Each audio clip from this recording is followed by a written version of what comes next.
Hello and welcome to the show. Round 17.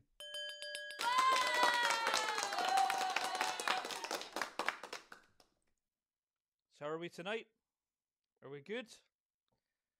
Well, it's been a fantastic day here in central Scotland. The sun's been out all day, and I actually managed to get out this morning on my mountain bike to do a bit of cycling, get myself some exercise, burn off some calories, and of course try and do the cycling a bit mindfully. So I was trying to pay attention to the nature, the flowers, different colours of flowers I could see, sounds and smells, the feeling of the bike, the feeling of the pedals against my feet. Of course, you can't cycle mindfully all the time, but it certainly helps to be aware when you're cycling, because if I was lost in autopilot, I could actually possibly even have an accident.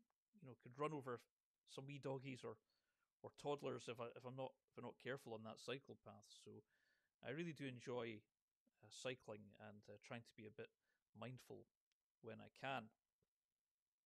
So coming up on tonight's show, we have Sandra Codd talking anxiety busting. So watch out for Sandra's interview later on. And we'll also have our gentle movement, our mindful movement as well.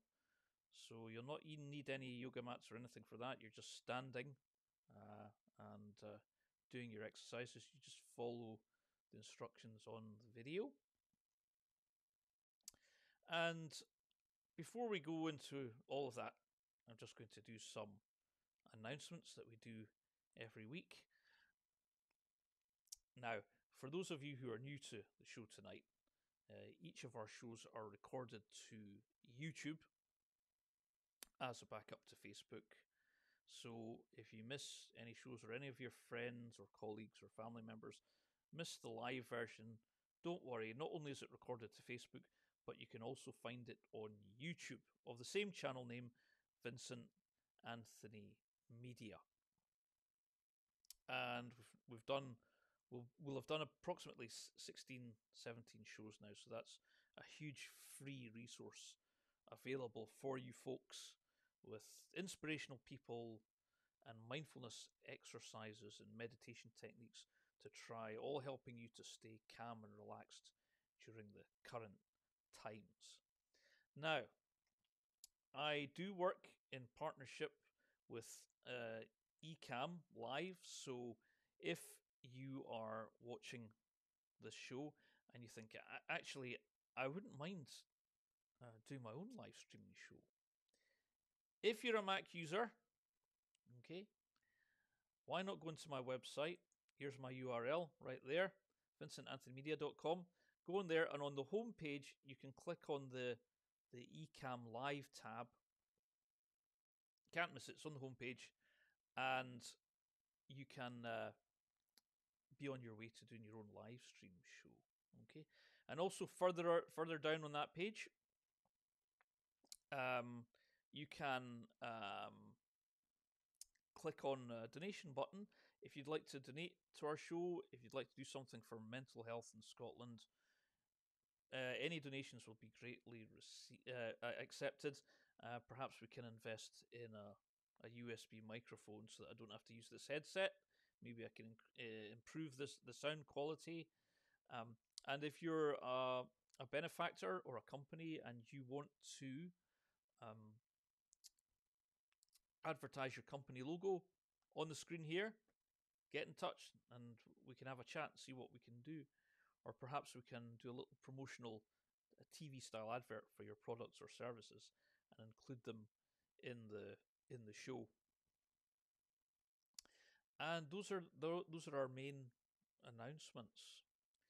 So before we go into our exercises and our interview with our guest tonight, I'm going to do a little bit of a sermon for you, because when I used to instruct the mindfulness classes, I used to include a bit of theory stroke philosophy, as well as the practical meditation and exercises. So tonight, I'm just going to relate to you about using mindfulness and CBT, which is cognitive behavioral technique, to deal with exam pressure. Okay, we've all been through exams, and it's not a pleasant feeling when you're nervous in exams. So, to start off with tonight, I'm just going to relate to you how I used mindfulness and CBT to deal with my own exam pressure that I had this very week. So I'm just going to go through with you the processes that I went through to help calm myself down so that I could get through my exams. And I've got more exams coming next week. So, but at least I've got the knowledge now. I've got the understanding of how my brain works and why I'm feeling the way I'm feeling. And although that doesn't take the anxiety away immediately, it definitely helps to start gradually bringing those anxiety levels down. Because I found that during my exams, my anxiety levels were peaking and troughing. Now, I was lucky because in our class, I was one of the last people to take the exam. So, what that did was it gave me a window of time to practice my techniques, because when you practice these techniques, there's no guarantee your anxiety levels will drop immediately. With me, it was like just off the top of my head, I think it took me about maybe 20, 25 minutes to get my anxiety levels down to an acceptable level. Unfortunately, I got them down, and just a few moments later, it was my turn for the exam. Okay. So what I'm going to do is I'm going to go through the process. Now, I forgot to mention, if you're new to the show, we have a group of followers who have been with us since the beginning called the Raconteurs. And what the Raconteurs do is they come on that comments box underneath the picture there, and they say hello. Or you can ask. They can ask questions. They can communicate with me directly, or they can communicate with each other. The reason why we do this show as a live stream is because of that interaction. Because you can interact during the show, and it's great that the Raconteurs and of course viewers watching can join me at this time for an hour a week to try out and test these techniques. So if you're new and you want to say hello, go in the comments box, say hello, give me a shout out, and that way I know that I'm not just talking to complete silence. I'm not seeing any comments at the moment. I've actually got a message up on the comments box, which I've never seen before in 17 weeks. It says comments not available for just friends mode. Now, I've no idea what that means, but I'll have to investigate that during our video. I'm seeing the thumbs up. I'm seeing not comments. I'm not seeing any comments. I know, folks, you're watching, but I can't see your comments. I might have to go into I don't know if I can go into the settings window during our videos. See if I can sort that. But I can't see any of your comments, sadly, folks. But I know that you're watching. I'll maybe have to get in touch with Ecamm live after the show and ask them how to troubleshoot that. But no, I'm not seeing any comments at all. Anyway, let's carry on with our sermon tonight. So yes, the theme of tonight's show is anxiety busting, and we'll hear more about that from Sandra Codd later on. But I'm just going to talk about my own experience of dealing with exam pressure. And these techniques could equally apply to you if you're, say, sitting a driving test or some other kind of commercial vehicle test. So what did I do? Well, I started with mindfulness. So the one of the four aspects of mindfulness is to be the observer of our thoughts and our emotions, to realize the truth that we are not actually our thoughts and we're not our emotions. Although we think thoughts and we have feelings, the real us can create a little distance between us and thoughts and emotions. Because remember, the source of all anxiety is thoughts. Now, if you've got really bad anxiety, I know it's not going to take away anxiety just either knowing that fact or accepting the fact. The anxiety is still there, right? As it was for me when I was going through the motions. I was fine until 10 minutes before the exam, and that's when my fight or flight kicked off. The anxiety was shooting. And anxiety is the fear of the future. So my fear was fear of failing the exam. I didn't want to fail this exam. And no matter how many thoughts I was trying to use to counteract anxiety, I still had the anxiety. So what techniques did I use? Well, I realized I was the observer, so I was saying to myself, look, I'm not my thoughts and my emotions. I'm observing my thoughts and my emotions. So I'm observing the thoughts and feelings of panic and fear rather than being in those feelings of panic and fear. There is a difference. There's a difference there, okay? And unfortunately, a lot of people just don't know that, okay? So I did the first step. Okay, I realized I'm the observer, but the thoughts and the nervousness was still there at this point. But I'm aware that I'm the observer. I'm observing that my fight or flight is kicking off when it shouldn't be. The fight or flight mechanism that we have in our brain, which is the nervousness, was there as a protection device when we lived in the caves hundreds of thousands of years ago. We needed to have that adrenaline in our system to be able to run from lions and tigers in danger.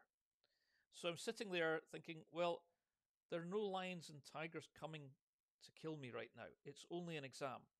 No one's going to die. I'm not going to die. No one's going to die. Even if I fail the exam, I'm not going to die. Okay? And at that point, I'm starting to feel anxiety slightly dip. But then it troughs again, and then it dips, then it troughs. Okay, so we're moving on. I'm the observer, and I've realized that no one's going to die. I've realized I shouldn't be feeling this nervous because that is a safety mechanism to help us run away from lions and tigers. And there's no lions and tigers in my house, apart from a little furry tiger, mini tiger called Darcy, who's my cat. Okay. I was the observer of my thoughts. So what thoughts was I having? I was already having thoughts of failure. So because I'm mindful, because I'm aware, mindfulness is just simply awareness. I'm aware of the thoughts that are going through my head. I then started having thoughts of my other classmates passing the exam and I'm failing it. So I'm then questioning my thoughts. I'm thinking, well, why are you saying that? What are these thoughts for? These are not right thinking. So at that point, my anxiety levels are starting to come down a little bit. And then the anxiety peaks, but it's starting to come. So gradually, if I had a graph for you, my anxiety levels using my observation and my changing my thoughts from negative to positive, my anxiety levels were slowly coming down and down, then peaking, then coming down, then peaking, then coming down. Okay, but I realized I was starting to take control. That's the whole theme of our classes, is for you to take control. Okay, so your thoughts and emotions are not controlling your life. The negative ones, that is. So I'm observing, I'm aware of all the thoughts. Now, people who don't know about mindfulness and don't know these things, they'll not be aware to observe their thoughts. They'll just hear their own thoughts and start going into that anxiety zone. Okay. So I've created a space. I've started creating a bit of a space between me, thoughts, and emotions. Okay. So I then used the next technique. In mindfulness, one technique that our previous guest gave us, which was a very good technique, is mindfulness is like hitting that pause button on the old-fashioned video recorders. For those of us who remember VHS tapes, Betamax tapes, our tape machines and our audio tapes in the days of analog had a pause button. So you're listening to music and you could hit pause and then you'd hit play and the music would continue. Well, mindfulness is very much like that. The technique is to hit the pause button. What I did was I visualized a pause button, a big pause button next to my computer, hit that pause button, and I decided to do a bit of concentration meditation, which we've done in previous shows. That's the one where we listen to the singing bowls. Now, I'm not going to listen to singing bowls because I've got an examiner on the other end of the computer, okay? So what I did was I chose to focus on my breath and not taking deep breaths, just breathing, observing my breath, and maybe trying to slow it down a little bit, but not too much. When you do breathing meditation, I don't encourage people to control your breath. Other people will, but I find that personally find it uncomfortable, and so I just try to slow my breath down a little bit. And at that point, my anxiety levels are starting to decline even more, then peaking, then declining, then peaking. And bear in mind, this is all going on over a 25-minute period. Okay, so I'm already using 3 or 4 techniques, and I'm noticing that my anxiety levels are coming down, and I'm feeling quite happy because I'm amazed at how I can actually control my emotions and thoughts like the flick of a switch. Because anxiety and negative thoughts will come on like a flick of a switch automatically. We're conditioned that way. Okay? So I'm observing, because I'm being mindful, I'm observing the negative thoughts. I'm changing my thoughts to positive ones. And I'm now starting to concentrate on my breath, and I'm starting to feel more relaxed. Now, the anxiety hasn't gone away completely, but I've reduced it by 90%, which makes a huge difference. Because when you're not anxious, and as long as you've done your homework and you're studying and you've read your notes, you should get through your exams okay. Especially as you've now brought down your anxiety levels right down to a manageable level. I'm not expecting anyone to get rid of anxiety completely, but it's all about getting our anxiety down to a manageable level so that we can focus on what we should be doing in the first place. Okay? So I've observed my thoughts. I'm aware of the fight or flight technique. And for those of you who are new to this kind of jargon, that's just our natural safety mechanism to run from tigers and lions that we needed a long time ago when we lived in the caves. But this is constantly triggering in our lives all the time due to our current lifestyles, modern living, and we do mindfulness to try and combat this natural function that we shouldn't really have in today's 21st century. I'm aware of my anxiety. I'm aware that my anxiety is the fear of the future, so I'm aware of that. Okay. Another thing I started to do while I was focusing on the breath was I started thinking about people in my life who make me feel good. And that also helped to bring down. It was a slight distraction from focusing on the breath, but it helps. You should try every avenue of anxiety busting. Don't just stick to what I'm saying, and don't just stick to what the books say. Try different things, mix it up a bit. So I'm focusing on my breathing sometimes, and then I'm thinking thoughts of people in my life who make me feel good. Okay, that's another thing I did. And then I started having some logical thoughts coming into my mind, which were helping me rather than harming me. So I started to think, well, this exam, no one's going to die, no one's trying to kill me. But, oh, sorry, my main light's gone out. I will remedy that during the our video. I'll try and illuminate myself with this table lamp, but you can still see me and you can still hear me. That's the most important thing. So, yeah, I'm aware that the examiners are not trying to kill me. They're actually trying to help me because I need to be able to pass this exam to be able to go out in the real world and do these things. You can't go out in the real world unless you can demonstrate that you can do this. You have this knowledge and you have this expertise. So I was trying to see the exam not as something that was going to kill me, but something that was going to help me. And my examiners are trying to help me. Even if they fail me, it's for a good reason. It's because if they fail me, it's because I'm not ready to go out there into the big world and use these techniques. So that was something else that helped to bring down my anxiety by being aware, by being the observer of the situation and trying to see reality rather than have negative thoughts or ruminate about others passing the exam while I fail it. Okay. So doing all these things over about 25 minutes brought my anxiety levels right down. And again, that's proof to me that all the stuff I've been instructing to others also works for me as well. And that's a good feeling when I can see that I'm actually taking control. I'm actually controlling my body's electrochemical reactions in my brain. I'm actually taking control from the fight or flight mechanism. And that's quite amazing when you do it. It is quite amazing. Now, my anxiety wasn't completely gone. I'd say there's still perhaps 10% anxiety there, but I'd reduced it to the point where I could talk to the examiner and be pleasant and get through that exam and come out the other end. And that was much better than going into it with 90%, 100% fight or flight anxiety. Because if that had happened, my mind might have gone blank and I wouldn't have known what to say. But by reducing my anxiety right down, I was able to try and answer the questions to the best of my ability. Now, I don't know what score I got, but I was aware that all of our class got through that exam. So that was good. And I'll have more exams next week. There's more coming. And if I start getting that anxiety peaking 5 minutes before the exam, I know exactly what I'm going to do. I'm going to do exactly what I've just said to you tonight as my technique. So I hope that helps you. And perhaps if you know people that have got a driving test coming up and they suffer from anxiety, I know that when my mother was alive, she failed her driving test so many times because of anxiety, because she didn't have the technique. She didn't have the techniques there to help her deal with the thoughts and emotions that were just overwhelming her.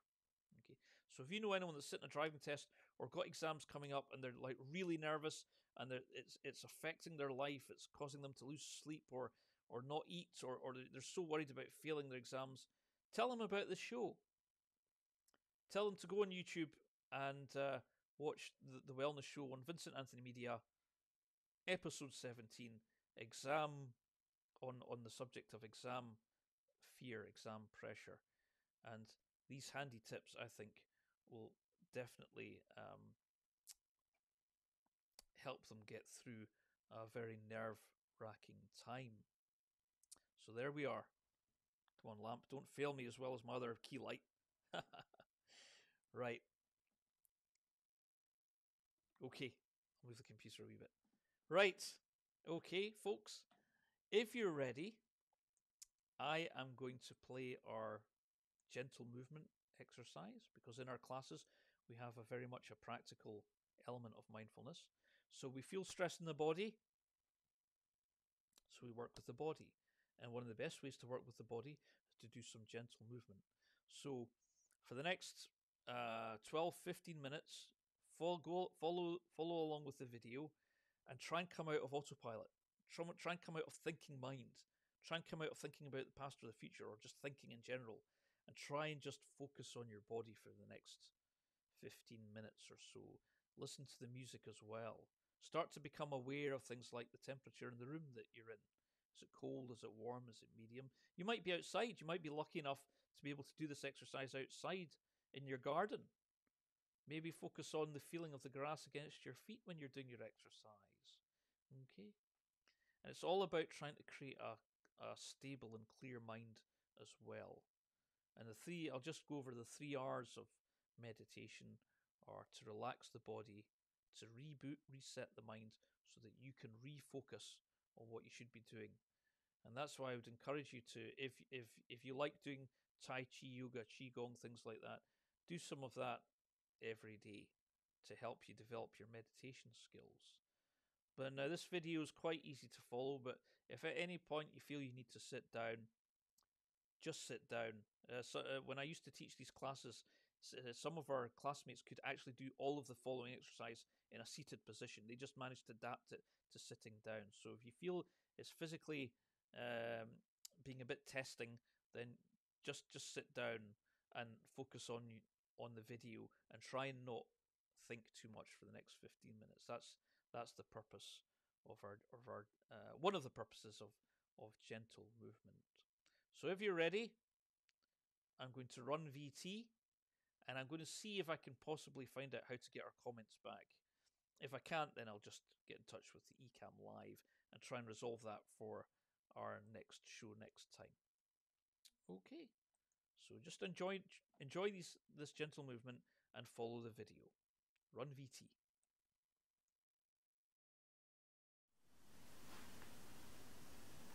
Okay, we're going to start with our warm-up exercises. So start by just letting the arms flow, let the blood flow. And we're going to do, we'll start off with Qigong by shaking off the negative energy.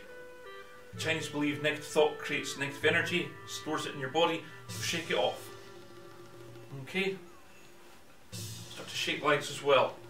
You'll see athletes on the track doing this just before a race. That's because their body's pumped full of adrenaline and fear before the race. And they do this all the time, but people don't really notice. This is Qigong, Chinese Qigong. You can bring the arms up, shake it off. Oh, shake off that negative energy. Oh. And I recommend doing this if you've had a bad nightmare or a bad sleep. Do this first thing in the morning. It really does work. And be as vigorous as you need to be. Okay, shake it off. Oh, shake that negative energy off. Okay, next exercise is Qigong. Just let the arms swing. Now, mindfulness is all about being the observer.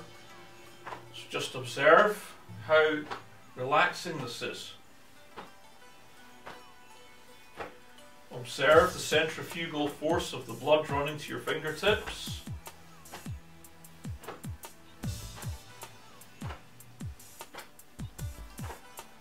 Observe how effortless this is.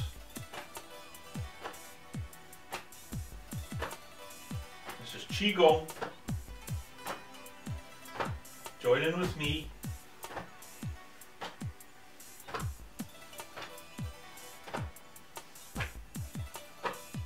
Variation, tap the shoulder. This is a pressure point. Now this one is excellent for rumination. If you're spending too much time overthinking negative thoughts, get up and do this. This will help break up those negative thinking patterns. Stop you creating those negative neural pathways that you're always creating in your brain.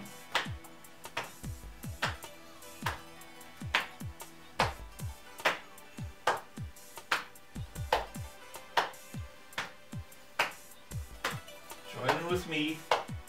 And mountain pose. This is mountain pose. Just relax and breathe. Okay, bring your left arm up, form a fist, and tap those pressure points. This is another excellent exercise for killing rumination. Just get up and do this for a couple of minutes if you've been sitting down overthinking things. And you can get whole books and DVDs on tapping therapy, but we're going to stick to the Chinese Qigong exercises in our classes.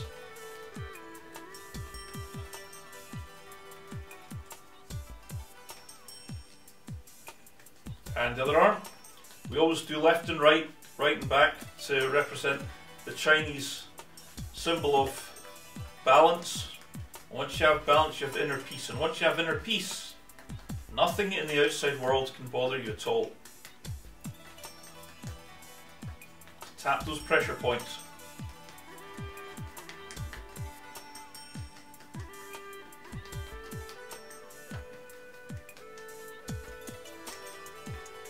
On the chest, these are pressure points.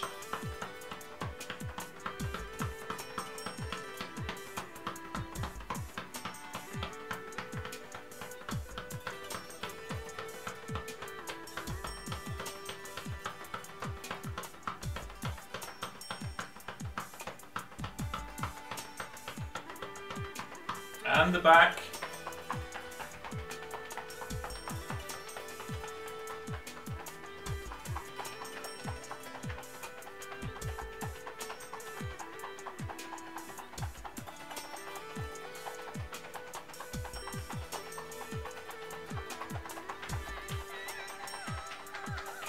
And the back of the legs. These are all pressure points.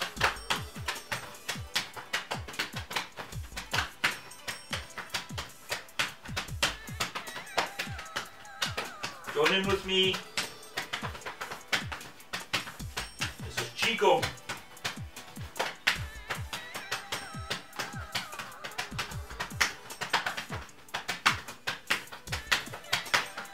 And mountain pose. Relax. Just breathe. Recover. You might be all tingling all over now. I want you to be aware of gravity pulling your feet to the ground. How often do we think of gravity? Probably never. The Without it, we couldn't really live. Be aware that we're in the present moment. And be aware that we're in a nice place with good company. And we're grateful for that. Okay, I want you to transfer your consciousness to the neck area and be the neck by rotating the head gently. Now, mindfulness is all about being the observer of our thoughts and emotions and creating a distance so they don't affect us too much. Observe bones, muscles and tendons moving. Observe the miracle of movement.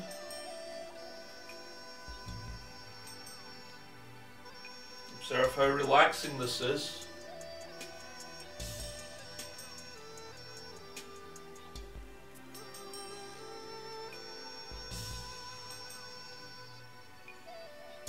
And the other way.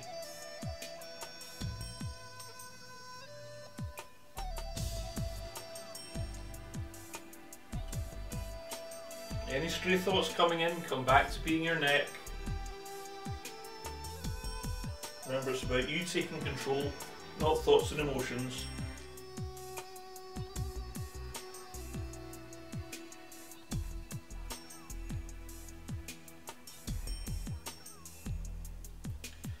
And down to the shoulders, roll the shoulders and be your shoulders.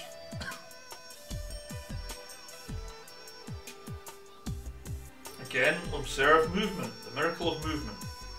Observe bones, tendons and muscles moving.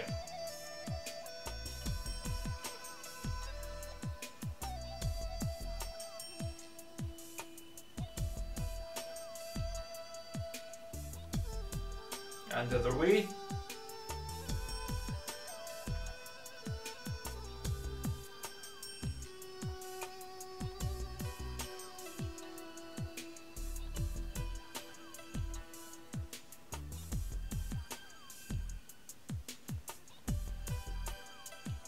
And mountain pose. Relax, recover. Just breathe normally in the present moment. Okay, I want you to transfer your consciousness down to the waist and be your waist by doing your hula hoop. Be the observer. Observe bones, muscles and tendons moving. Any stray thoughts coming in, come back to being your waist.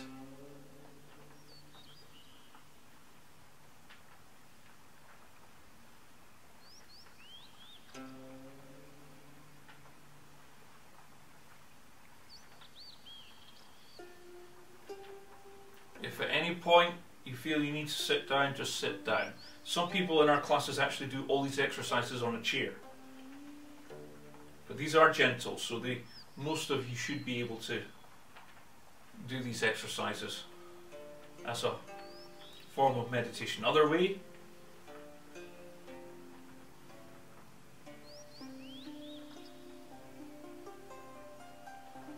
This is our warm-up. It's always good to do warm-up before meditation.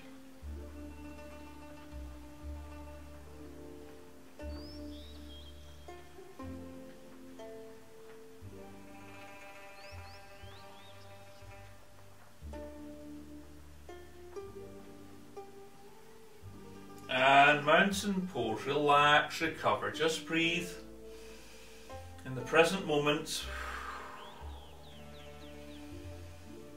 That's it. Okay, we're going to move on to a little bit of simple yoga. So left leg forward, right leg back. Get your balance. Be strong. And the arms are going to come up, and this is in Warrior 1. Now this is an excellent exercise for overthinking or rumination, because you've got 3 points of focus at the same time. Observe the heat generated between the palms of your hands.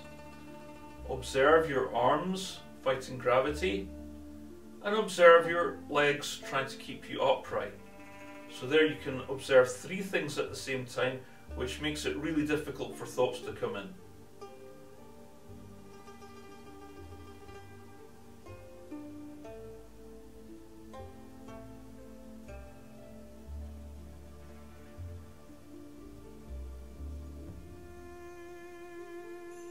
I'll just switch around to the side to give you a more profile version.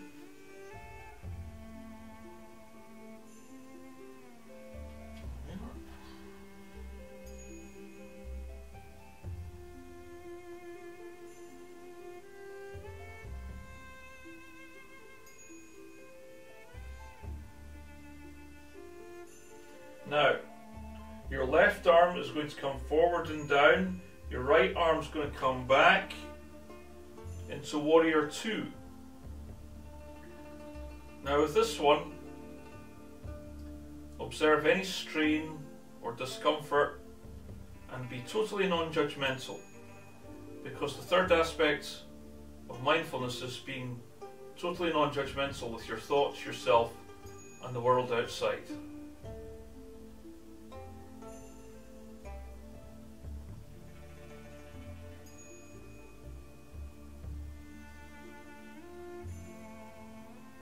Warrior 2.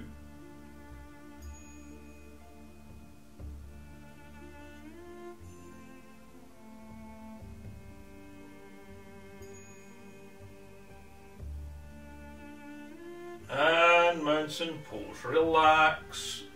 Recover. Just breathe. In the present moment, breathe normally. Start to become aware of the temperature in the room. Is it cold? Is it warm? Is it medium? Mindfulness is all about developing your awareness skills. Okay, round 2. Right leg forward, left leg back. Go in profile. And Warrior 1. Again. Remember, you have 3 points of focus: the heat between the palms of your hands, your arms fighting gravity, and your legs trying to keep you upright. So that makes it extra hard for thoughts to come into your mind.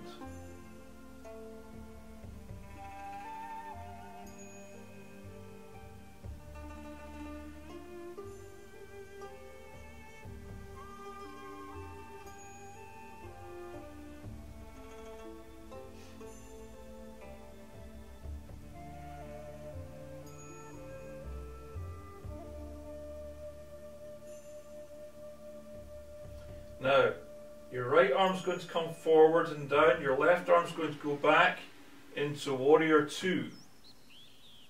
Don't worry about getting it perfect. It's all just about being in your body as a form of meditation. Again, with Warrior 2, observe any strain or discomfort and be totally non-judgmental with it. Just accept what is.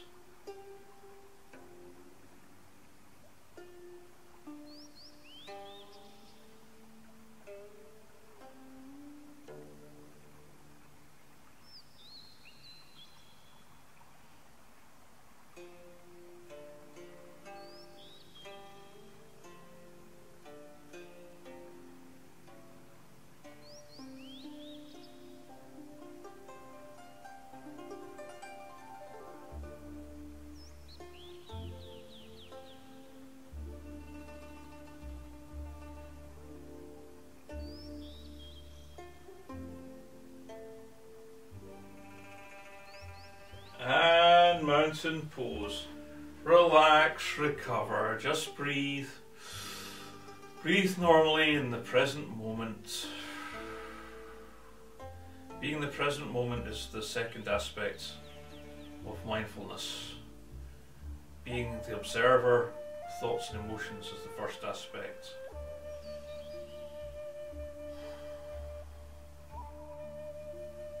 Now, for our extra exercise this week, we're going to do the tiger, which is Tai Chi.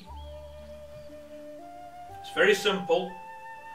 Just join with me. Imagine your hands are the claws of the tiger, slowly coming up, majestically coming up, and scratching the tree, sharpening its claws on the tree. Bend the knees slightly. Down we go. Be very graceful. Down we go. Go back a bit. That's better. Here we go. Up. Slightly bend the knees. There we are. Any stray thoughts coming in, come back to being the tiger.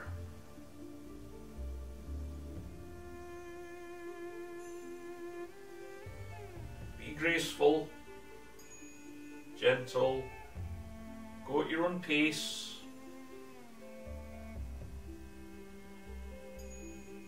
Don't worry about getting it perfect, it's all just about being in your body.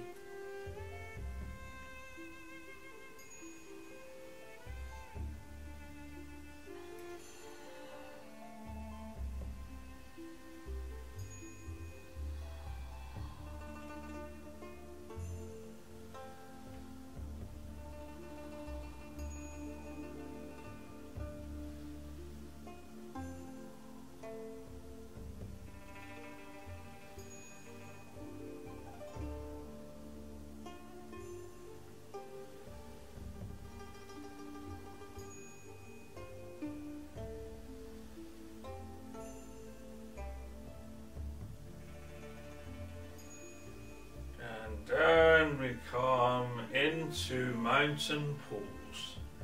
Relax, recover, just breathe.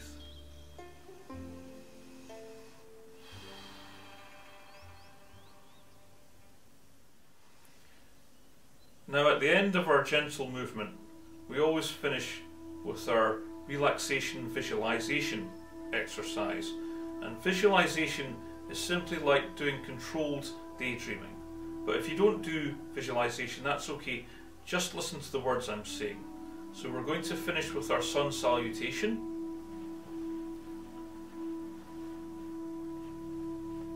So this is sun salutation. Hands together. Now I like to imagine that I'm on a beach in India and I can see a giant golden sunset. I can see a pink sky, I can see the light reflecting off the waves, I can hear the sound of the waves lapping against the beach, I can see whales and dolphins playing happily in the water, and I can see some exotic birds flying across the pink sky. I can feel the white sand in between my toes, and I can feel the warm wind against my face. And this is a beach you can come to any time that you're stressed out. And the sun's going below the horizon very quickly. So we're going to let our hands slowly drop down. And out to form a symbol of the sun. Up to apex. Try to hold a visualization if you can for the whole exercise.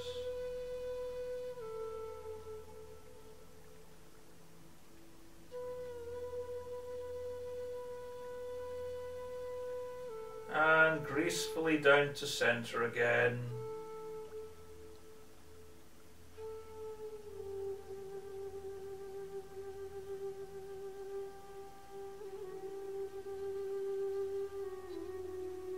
Try and hold a visualization on the beach.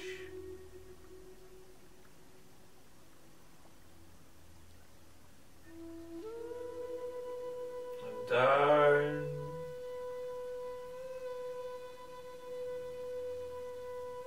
Up to apex.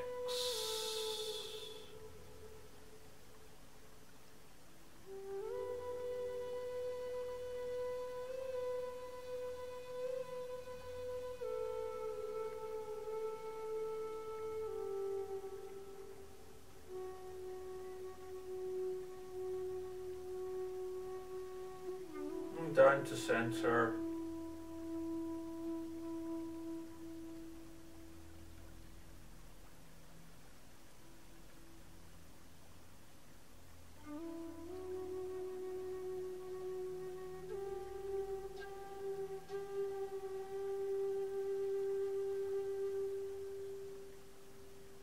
last time down.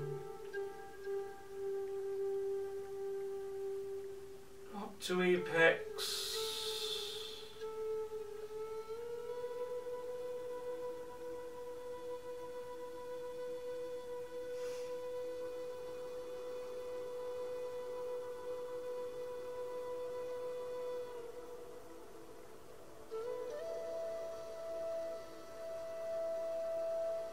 And down to center.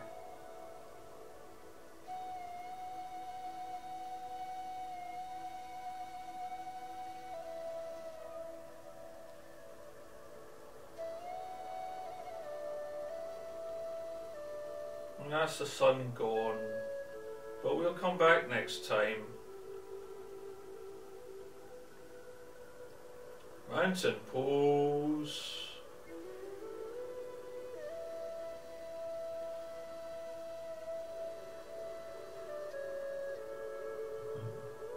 And take a seat. There we are. How did you get on? Did you enjoy that exercise?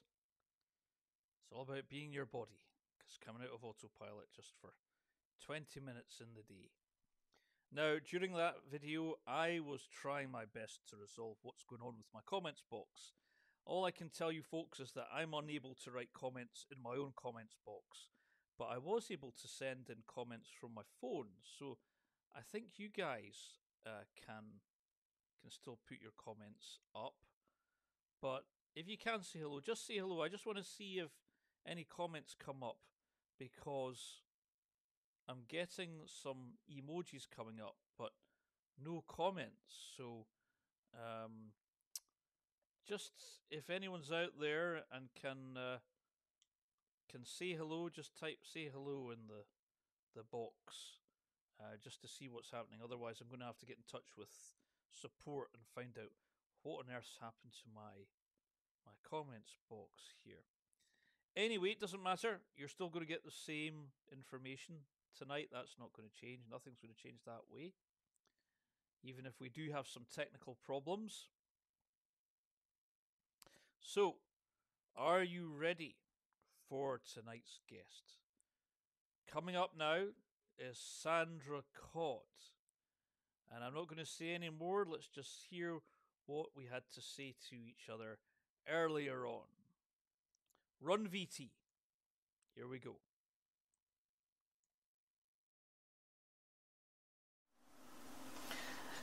And today we welcome Sandra Codd, who is an NLP practitioner and she's a life coach. Welcome to the show, Sandra. Oh, hello. How are you? Thank you for inviting me. It's great to be here. So, Sandra, tell us a little bit about your business and the kinds of problems that people come to you with. Okay.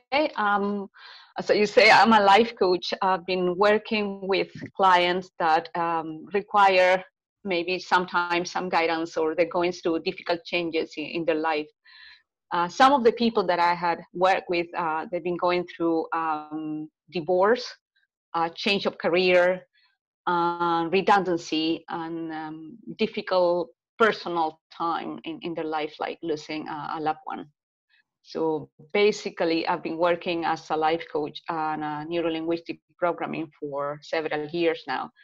And it's a process where you build trust with the person they're coming to you. They're telling you something that is very private.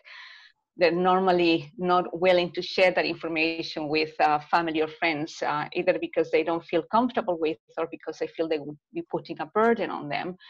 And so when they contact me, normally we have a little talk like we're having now. We get to know each other. Lately it's been all online, as we know. And then we establish if we can work together. For us, the main thing is that they feel comfortable with me and I feel comfortable with them, and we start from there. So we tailor a program for each client. It's all different, it's all individual. I don't deal with one size fit all, but I talk to each person individually, and then we work together in building a plan that would help them out of their dark spot that they found themselves at some point in their lives. So before Sandra was a life coach, she did something very different.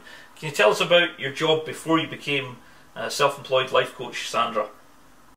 Yeah, that was a big step, a big change of direction in certain way. I was working as a translator. I went to uni here in Edinburgh, and I'm a translator for public services. So I was born in Chile, and I moved back to Chile, where I was working for mining companies as a translator and interpreter. And as I was doing that, I met quite a lot of people, and some of them were feeling quite lost in new culture, and not just the language, but they couldn't understand. So some of them got depressed because they just couldn't fit in. They were feeling lonely, cut out from their families, cut out from their culture. And so every time I was translating or interpreting, I realized I was doing something else. I was talking to them, and I kind of enjoyed that part. And I was lucky enough to met an incredible woman who used to be a counselor in Canada, and she became my mentor. So she told me, Sandra, why don't you actually, get into counseling and into life coaching, because you're pretty good at that. And I think until that moment, I have not really considered that as a career path. It was something that I used to do because I just enjoy connecting with people. So I started from there, and it took a couple of years still working as a translator. I could pay my studies, and I had an amazing mentor from Italy. So I studied with him for 2 years. It was a very, very tough process for all of us, for all of the group. And only 7 of us finished the whole, the 2 year studies to become life coach, because you have to go through the process yourself. And that is not always easy. You have to look into that area that you don't like, into your own shadow, so you can start developing from there and understanding your clients by understanding yourself first. So it's a self-work, and from there we move forward. So it was pretty intense, and I really, really enjoyed that journey. And it's something that I lived that myself, been through difficult moment in my life as well. And I thought, I really want to share this. I want to make something out of this. I want to help more people, because it works. So I was talking to Sandra last week, and like many of our guests, she's had a lived experience of anxiety and stress. So Sandra, can you tell us a little bit about your own lived experience and what you did to get yourself out of that dark place? Yeah, well, where do I start? I had easy, difficult childhood. It was easy in one way, but on the other hand, I have a mom that I love very much, but she suffered of chronic depression. So I had that firsthand in my lifetime, in my life, as as I was growing up. Apart from that, I've been through quite a lot of difficult moments, including divorce and becoming a single mom. I moved to another continent with $800 in my pocket and a 4-year-old kid, not knowing anyone. So I've been through very difficult situations. And I think the most traumatic, in my case, the most traumatic part was when I lost my brother, my twin brother, and I couldn't see him. It was very quick because he was fine. I was talking to him, and a month after he developed pancreatic cancer. They gave him 3 months, and he only had 1. And I got really depressed. I was very anxious. I was agoraphobic, and I just couldn't deal with life, basically. And I remember I went to the doctor at that point because I thought, I'd really cannot cope on my own. And he told me, you know what? I'm not going to give you anything. I'm not going to give you anything to take because you're too young for that. That was a few years ago when I was way younger. And he sent me to do yoga. He said, go and do some yoga. Go do some swimming, do some, physical exercises. And if that doesn't help, come back. So I started doing yoga. That'd be like more than 10 years, 15 years ago. And I haven't stopped since then. And it really, really helped me to get my mind in a different, in a different frame of mind, And it wasn't easy. I had quite a lot of things to deal with, abandonment issues, and the agoraphobia feeling and feeling that I was not able to do things, feeling inadequate. So it was quite I could say a traumatic experience, just to add up other things that were happening in my life at that time, and trying to be strong, because I felt like I couldn't show that to people. So most of the time it looked like I was smiling, I was functioning at some certain level, but at home I wasn't working myself. It was very difficult for me to express my feeling to others as well. So I think that having that experience, I understand when my client come and see me, and I have one sentence that I really, really hate it when people tell you, just get over it. It's not at ease. It's like, if we could do it, we would do it, Uh-huh. So I think in my case, physical exercise was, a blessing. So, Sandra, can you give us 2 or 3 handy tips on how to deal with anxiety? Just going back to what I was saying before, I think one of the things that we tend to forget when we are anxious or when we are nervous, we don't breathe. We kind of keep like, it's all very short and at this level. So if we start really connecting with our own self and feeling how when we're breathing, that the air is going through our lungs and our body, and then releasing that, is very helpful. So I do that sometimes, just counting to 5 very slow. So I take a deep breath in, and then I let it go very slowly, and that normally does a trick. It calms your mind and put you in a different frame. Like now I was talking I was fast, and my brain was going 100 and I don't know how many miles an hour.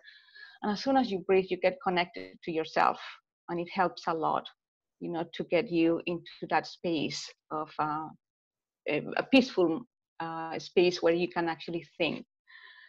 The other thing that I always recommend my client is the 5-second rule. I don't know if you had heard about the 5-second rules. It's Mel Robbins. She's an American coach, she's a motivator, and she has this 5-second rule that work really is magic, where you count from 5 to 1. So you go 5, 4, 3, 2, 1. And that 5 seconds, your brain disconnect from whatever was happening in there, because it cannot concentrate into things at the time. So you're breathing, in a more calm manner, and at the same time, you're concentrated in the number. And if you can visualize the numbers in your brain, it would really help you to move your attention from whatever it was, distressing or, making you nervous, to the numbers. It works like magic. And the other thing is tapping. EFT also works a lot when you're doing some tapping in your face. Also help you to get into that place of peace and quiet in your brain. Our mind sometimes is like a crazy monkey, and it just keeps running around and giving us images and thought and memories. So we have to grab the monkey and say, okay, we're going to count to 5, from 5 to 1. And it works. It really put you in that moment of calmness. Maybe an extra thing is that keeping an eye on what we eat. We are what we eat. And there are food that actually help us to increase our serotonin levels, and some other that actually make us more, like feeling more in stress and in a rush, like any sugar. Anything that contains a lot of sugar is not really good for us. But eating like tofu and salmon and nuts and seed would really help you to increase serotonin in your brain. And that's neurotransmitter, and we call it, it's the happiness. So that really helps. So I don't know if I could add something else. I could talking about it. And there are things that we can do. As I say, keep an eye on what you eat. Breathe. Stop and smell the flowers. Yeah. And the 5-second rules, really, really, I cannot emphasize enough how good that is. Those are excellent tips there, Sandra. So, Sandra, we're kind of coming out of lockdown now. Can you tell us about your plans for the future? Well, one of the things is going back into nature. So that's very, very short, and it's just walking. That really helps as well when you're feeling anxious or depressed, or through this time that we've been in a lockdown, everything changed for us. My plans are, well, at the moment, I'm translating a book that I wrote a few years ago. It's in Spanish. So I'm translating that into English, and it's going to be an ebook, and it's going to be available for people to download on the internet. I have a few other projects at the moment. I'm working as a volunteer with some projects in South America. And we have every second Saturday a group where we talk about, we call it with consciousness. So how can we deal with the new world that we're in now? How do we manage our time? How do we manage family and working from home? And the new roles, the new roles that we are discovering in this emerging reality. So there's quite a few things. There's a book as well that I've been finishing. There's a lot of things, that are starting to take shape. But I think the first thing is take it easy and one step at a time. So, you want to contact Sandra? Sandra, how do people get in touch with you? They can visit me in my webpage. Is www.sandracodd.com. That's CODD, like the fish with double D. They can check for my profile in Facebook, NLP, Sandra Codd NLP Life Coach. They can, I got an Instagram, Sandra Codd as well. So there's several ways. But if you get into my website, you could be redirected to my social media, got my phone number and my email. So normally when people contact me, we have, a one-to-one, just talking and see if we can work together. I think that's the best way, just staying in that human level where we still can say hello and, establish some rapport before we can start working.